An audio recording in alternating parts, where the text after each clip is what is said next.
industrial mainly, and like probably a lot of, what do I want to say? They use a lot more natural gas in their transportation and their fuels. Like I think they're much more geared towards natural gas because they have more of that than oil. The dependency, that's an interesting one, because I think that partly shows they were isolated from the rest of the world for a long time. So they had to make way with what they've got. And guess what they've got? Natural gas. So if you think of the South African story and the whole gas to liquid technology that they developed, is pretty much the same thing. Because at one point, no one was selling them oil. So what are they going to do? So they took coal, they gasified the coal, then they took the gasified coal, came up with a technology, originally really inefficient, now very efficient, turned that into liquids that they could basically use as light crudes and or as natural gas liquid. So it's that. It's the force of, I guess, political environment and geographical environment that pushes countries to this. So we could do that too, if we needed to.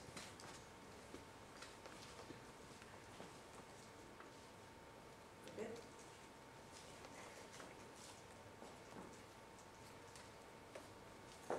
Now, the Canadian story.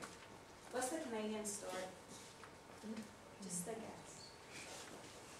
Oil sands.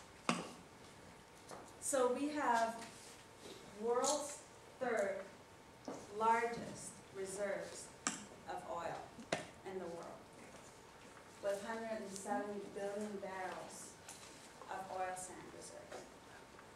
Now, that's really great. I don't want to take anything away from that.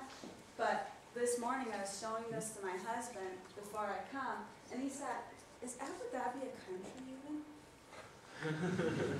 So yes, but like Abu Dhabi and Kuwait and Qatar, those are like tiny little dots on the map, and if you add those up, they probably have one.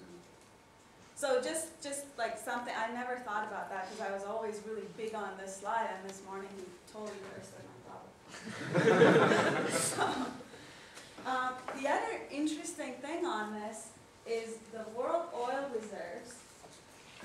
We have 52% of the accessible oil reserves. I think this is a bigger story. As an investor, the rest of the oil in the world is controlled by national oil companies. Canada has 52% of the oil that's accessible to investors. So that's what fuels the investment in the Canadian energy.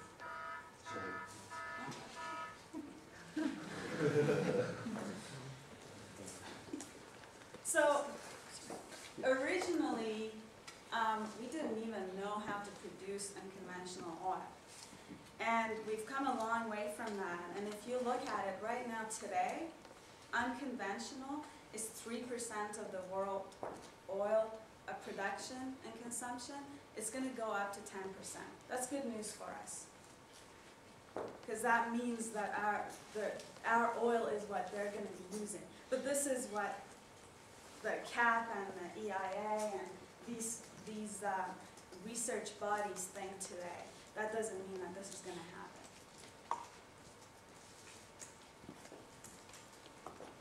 Now, what about our oil? We have 13% of the global oil reserves, and 99% of that is in oil sands. So the Canadian story is an oil sands story. Now, you've heard a lot of bad things about the oil sands, and I'm not all pro oil and the oil boys club of breakfast at the petroleum club every day. But it's not as bad as they make it sound. What are the problems? It's not an easy resource to produce. So there is environmental impact. You've seen all of those ugly pictures in natural geography, and there was another documentary. There's water, there's air pollution. There's cost in terms of investment, and it's both cost of capital and operating cost. There is a people issue. We don't have enough people. We don't have enough knowledge workers, which is a disaster, and we don't have enough labor. Because you need knowledge workers to think of efficient ways of producing this resource to stay competitive. And we don't have enough of them. So I think all of us have a big part in making sure that we become part of that energy industry. I'm just assuming that you're all here, so you're interested in energy. And then help it move forward. And think about the bigger picture every day that we're doing our job. It doesn't matter if you're sizing a valve or if you're managing a construction crew, but it's important for us to think about the big picture and where this industry is going and where it needs to go. Our other problem, which is a big problem, and you've probably heard a lot about it on the news, it's infrastructure. Have you been up to Fort Mac?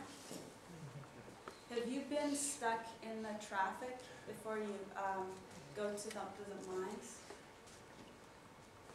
It's a disaster. And then they're building a road, and then there were like 5 trucks sitting on that half-built road, and they weren't moving. And I asked a person that used to work at the city hall, and we were up together on a project, and I said, like, why aren't these trucks working? They said they don't have people to drive them. So the city hires people to drive those trucks, the companies hire them from the city, the roads don't get built, and guess what? Those companies' workers can't get to work. So I don't know where the logic in that is, but that's a huge problem. Then communities. How many people want to go up and live in Fort Max and Cold Lake and Lloydminsters of Alberta? The quality of life there, some argue that it's not the same as living in Calgary.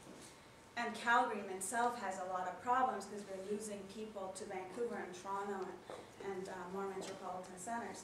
So building these communities and attracting people to those communities is a big issue. And then pipelines.